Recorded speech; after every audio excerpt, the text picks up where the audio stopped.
Welcome to Time with Terri, coming to you from the Space Coast of sunny Florida, where we have the beautiful Atlantic Ocean, lovely rivers, see rockets in the sky, and hear that tremendous sonic boom.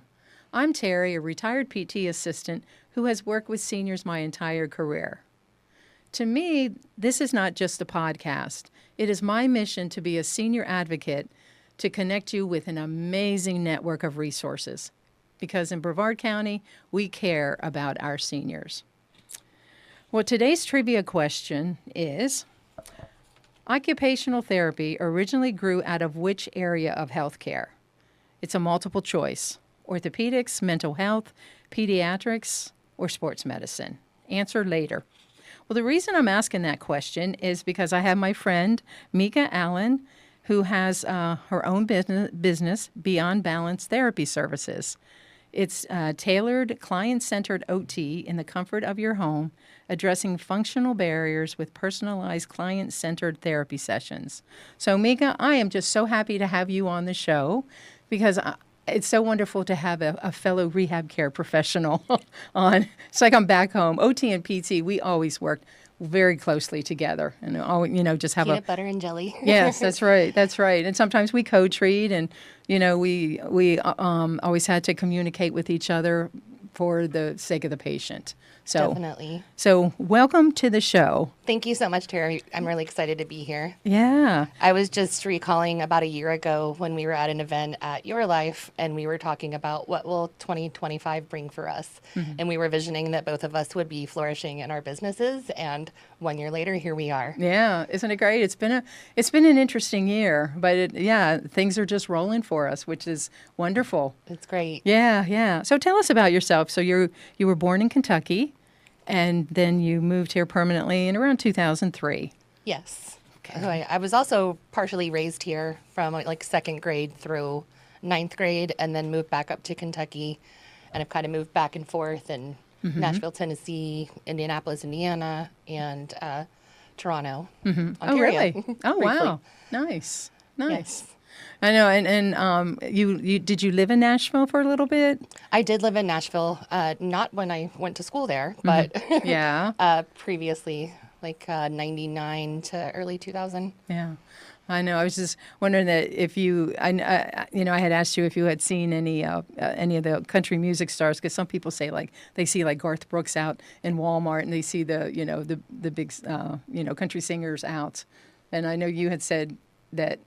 Not that I'm aware of. I think I may have seen Toby Keith in the airport, but I'm not 100% sure. I didn't actually go up to him or anything. Well, that's interesting, though. So you started out as a CODA, which is a certified OT assistant, and then you got into the Bridge program, which is really great because you can go from your associate to your master's, which is wonderful. Yeah, yes. I know a lot of CODAs who did that, and that's great because as a CODA you have great experience as a CODA, and then you got your doctorate at St. Augustine University. Yes. Great. Okay. And then you taught classes at Kaiser and some online classes. I did. I taught at Kaiser University for a few years, and then I became the program director for a while, and I really missed teaching, to be honest. Yeah. All of the fun without all of the responsibility. Uh-huh.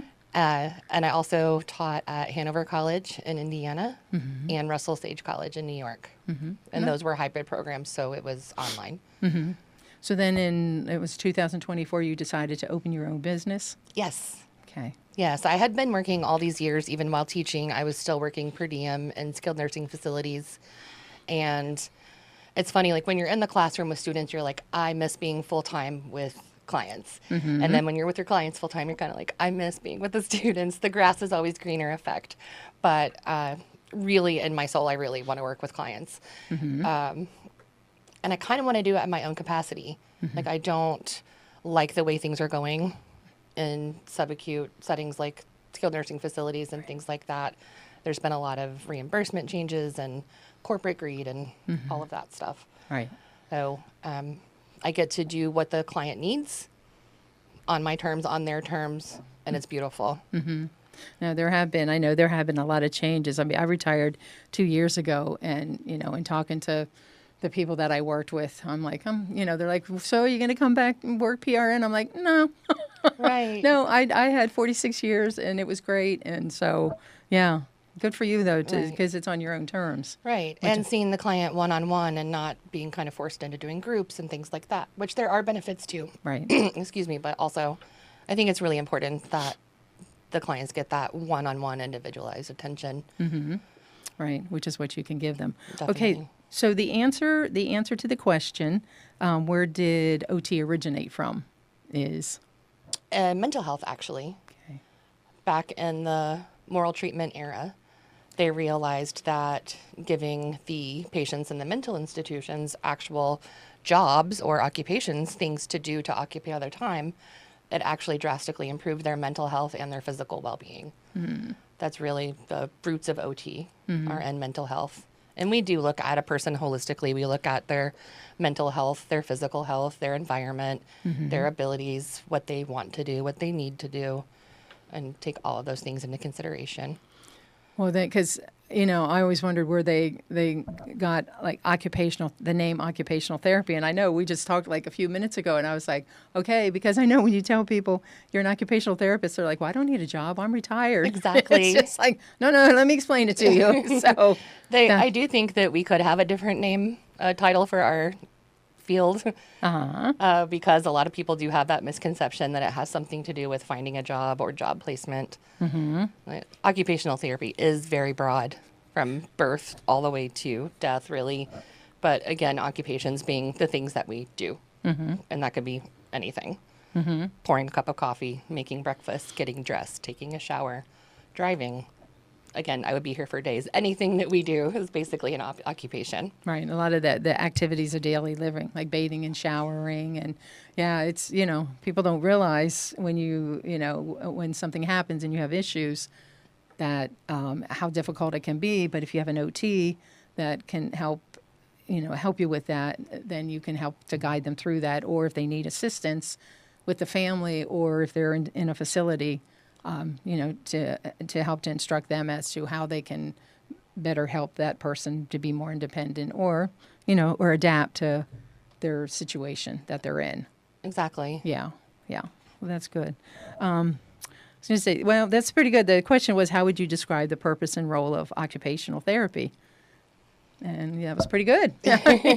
You just did a pretty good job. And you did yourself as well. Yeah, you did. You did pretty good job. Seeing what the client needs, what they want, what they picture themselves doing, and then we come up with avenues to get there, whether that's restoring their original function, like improving strength, balance, coordination, all of those things, or if we can't, then we'll adapt and compensate and come up with a different way to do things, either with different tools or different methods or procedures, Right. so that they can do the things they want to do. Right, because it isn't like with bed mobility and transfers. Sometimes, you just take for granted, you roll over and you get up and you get in and out of your chair or whatever.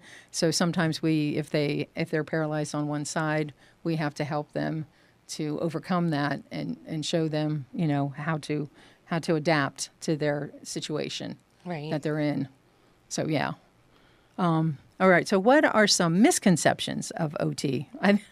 What about the job? Right, that would be one. I think another misconception is that we just work on hands or we're just fine motor. We do so much more. Like I said, we treat people holistically, so it is mind, body, soul, basically anything that involves life around that person. Another misconception, oh, you're just like PT.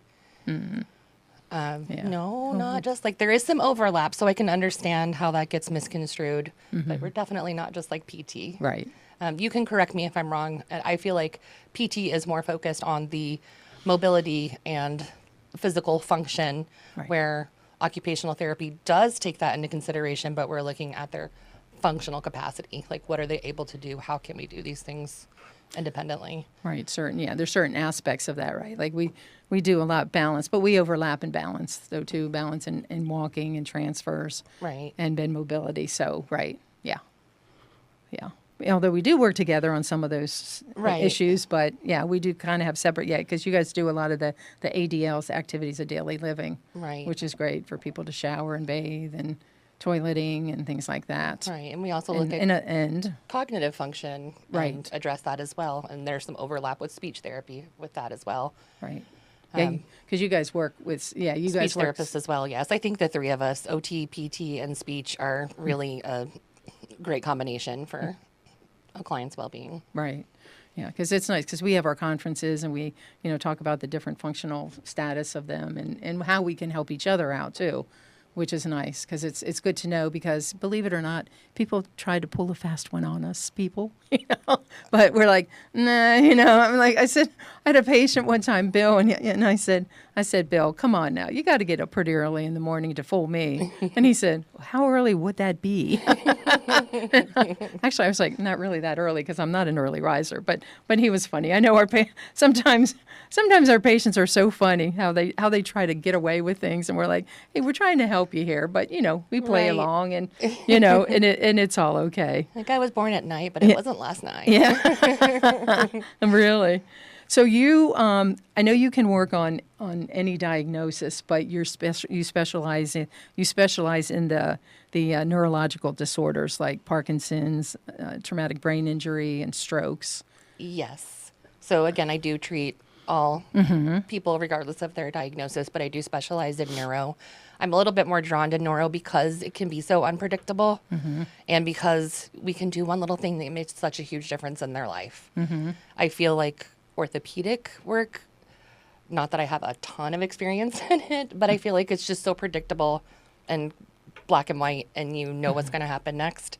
And I like that unpredictability and be able to jump in and challenge where we need to and make those changes. I know. I always liked neuro. I always worked a lot with stroke patients and Parkinson's. It is, yeah. I mean, orthopedics is good too, but there's just something a little bit different and a little bit more complex with the neurological issues that you have that you can be really creative with your clients, with our clients. So, right. Now you have a certification. It's called Big Power Moves. Yes, so there's two different certifications. Okay. There is LSVT Big, which is derived from Lee Silverman Voice Therapy. It actually is a program that started out for clients with Parkinson's in the speech therapy realm. And then a physical therapist, well, there was a team of people, but the physical therapist was the lead on it. And she figured out that we can do these really large amplitude exercises that help clients with Parkinson's. And they developed a protocol, and it's 4 weeks long. It has to be 4 consecutive days per week for 4 weeks. And the client also has to do a home exercise program as well. But aside from the scheduling aspect that is kind of challenging for a client to be able to devote 4 consecutive days in a row for 4 weeks, the results are remarkable and can make such a huge difference in someone's motor function and basically their overall living. It is wonderful. Now, that physical therapist that was heavily involved in developing that later went on to develop what we call Power Moves, which it's PWR is the acronym for Parkinson Wellness Recovery. And it derived a lot of the concepts from the LSVT Big as far as the high intensity and the large amplitude movements that really help clients with Parkinson's. The main difference being that there's not a protocol to follow. You can be a lot more creative with it and incorporate components here and there into your regular everyday treatment sessions, which is really cool.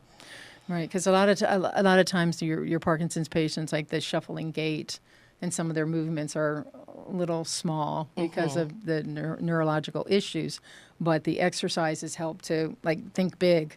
Think big, take big steps. And then that retrains the neurological system to make those larger movements. Interesting. I think too at Rocksteady Boxing, do they do that at Rocksteady? Janice with Rocksteady Boxing, I think I don't know if she was certified in that, but I think they do try to emphasize that as well. Doing larger movements and things like that. They do a lot of high intensity stuff too. They do. Rocksteady Boxing. I know that's impressive. That is such an impressive place. And Janice she was a PT assistant too, so it's good from a therapist standpoint that she's running that business, which is and she's such a good person. She's awesome. Yeah, that's the one at Advanced Fitness. Yes. And then there's also the Titusville or T-ville Uppercut run by Russ Louie. Yeah. That one's awesome too. I think, did For he speak people up at Golden north. Providers? Was he at Golden Providers? Yes. Yeah. He's very good. Yeah. Very nice. It's awesome. So you have the honor of becoming the chairperson of the Brevard Parkinson's Alliance and starting in January. Yes, I am still blown away by that. Yeah. So amazing. So I joined the board about a year ago. Barbara, the current chair, who's been there for a million years, give or take a few, is actually moving away. Oh. And yes, I have been appointed to try to fill those big shoes. Oh, that's wonderful. It is. I'm very excited. And we have a lot of exciting things coming on for 2026. Are you familiar with Dementia Live Experience? The virtual experience where they put the earmuffs on and yes, I've done that. Okay. I did that. So we're yes. creating Parkinson's Live. Oh, great. So it's just like the Dementia Live, well, not just like it, obviously, but all of the different symptoms and things that clients with Parkinson's go through. Everyone else would be able to have that experience, like the shuffling gait, a tremor, loss of smell. There's like 10 to, I think we have 10 solid simulations that we're doing, and we're creating that with Educate, the company that created Dementia Live. So that should be rolling out probably definitely by the third quarter this year. It will be national. Good. That's good. That's really exciting. Yeah, just to give you a very, very small taste of what it's like to be, because Right. the Alzheimer's is interesting, It is. as well. But yeah, We're educated until we're blue in, or we could be educated until we're blue in the face, but until you actually walk in those shoes, you really don't right. have any idea what that person is going through. So Right. it does help create empathy and understanding and patience when working with them. Yeah, I know, because if you kind of just have a little bit of a taste of what they go through, you're like, oh my gosh, I don't realize how difficult that is for them. I mean, we take everything for granted. We do. Our walking and our activities of daily living, and even like with their speech too. Some of them, speech. But Siobhan is great. Siobhan's a speech therapist. She's really good to project their voice. But yeah, Parkinson's is it's something else, but it's good that we have people, like you to work with them. Oh, thank and you. you'll be heading up the the alliance, which is great. Thank you. So- It's still unbelievable. We have a lot of great board members, and they are really what will make it what it is. Siobhan's also on the board. Is she? Oh, good, good. Yeah. I interviewed her. I have an interview with her that I did a couple months ago. So yeah, she's great. She is. Yeah. So that's Well, that's good. Well, we have our quote of the day is OT. Oh, the quote that I wanted to share Yes. was occupational therapy doesn't ask what's the matter with you. Occupational therapy asks what matters to you. And the reason that I say that again is because we're not trying to fix a person, and we're not necessarily concerned about their diagnosis per se, but what's important to them. That's really how we build a plan of care, basically on whatever they want or need to do, Right. not just what their diagnosis or symptoms are. Right, because we can't, this is like, it's either a quote or a statement that I have. OT isn't about fixing people. It's about helping people live well, safely, and meaningfully. We absolutely care about diagnosis, but OT starts by understanding what matters to the person and building therapy around real-life goals, routines, and environments, which is true because, a lot of times we can't fix them, but we can help them adapt to the status that they're at, and to try to give them the best quality of life that we can. So and to work with their caregivers and to help them as well. So yeah, well, very good. Absolutely. Yeah, I know it's fun being a therapist. It's rewarding to see where people were when we started with them, and then how they end up. How they when they leave. How much progress that they've made. Which it's inspiring. Yeah. It is rewarding and inspiring. Yeah. Because I know sometimes people will say like, oh, they'll never walk. Well, sometimes they don't, but sometimes they do. Or sometimes they, in OT, they say, they won't be able to do certain things. And, hey, We can make yes, it they happen. can. Yeah. Yes. Yeah. You just never know. Is there anything that I haven't mentioned that you would like to talk about? I don't think so. I think you did a really good synopsis on what OT is, and Okay. Good. Okay. what Good. Beyond Balance Therapy is. Great. I guess I should point out with Beyond Balance Therapy, we do see clients in their home, and I think there's a misconception that like, oh, it's home health. And I did want to clarify, it's not home health. It is outpatient therapy services. So that's covered by Medicare Part B. You don't have to have nursing on. You don't have to have had some traumatic event just happen. Okay. You have a want or a need, and you can say, call us up and say, hey, I think I need some therapy. Now, is this private pay? Is it any insurance? Isn't covered by insurance? It is covered by insurance. okay. We're in network with Medicare Part B, and we're working on a couple of other insurances that should be rolling out around February. Okay. And they have to have a doctor's referral? We do need a doctor's referral. Okay. Okay. Well, that's And- good. Good. Yeah. Well, that's good. I didn't realize that, but that's nice that the insurance can cover it. Definitely. Yes. Good. And even if people have out-of-network coverage, if they don't, like if they have a Medicare Advantage plan, it's still not too much out of pocket. For most plans. I mean, all plans are different, but from what Good. I've seen, it's not too bad. Yeah. Well, very good. Well, I loved having you on the show. I said it's always nice to talk shop and, kind of feel home, a little at home of, with the therapy, being therapist and with another therapist.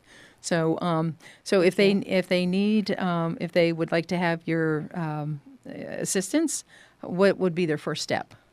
Oh, the first step, you can give me a call at 321-338-3303, or you can click a link on my website, which is beyondbalancetherapy.com, and we'll go from there. Okay. Sounds good. Thank you so much. Thank you. Thanks. Yeah, me too. Good to have you. So yeah, I enjoyed my time with Mica today, and I look forward to our next episode of Time with Terri. And I would like to hear your ideas and share your concerns. You can reach me at timewithterryshow@gmail.com. And just a reminder, reach out to someone and be a blessing, and you'll be blessed too. Bye.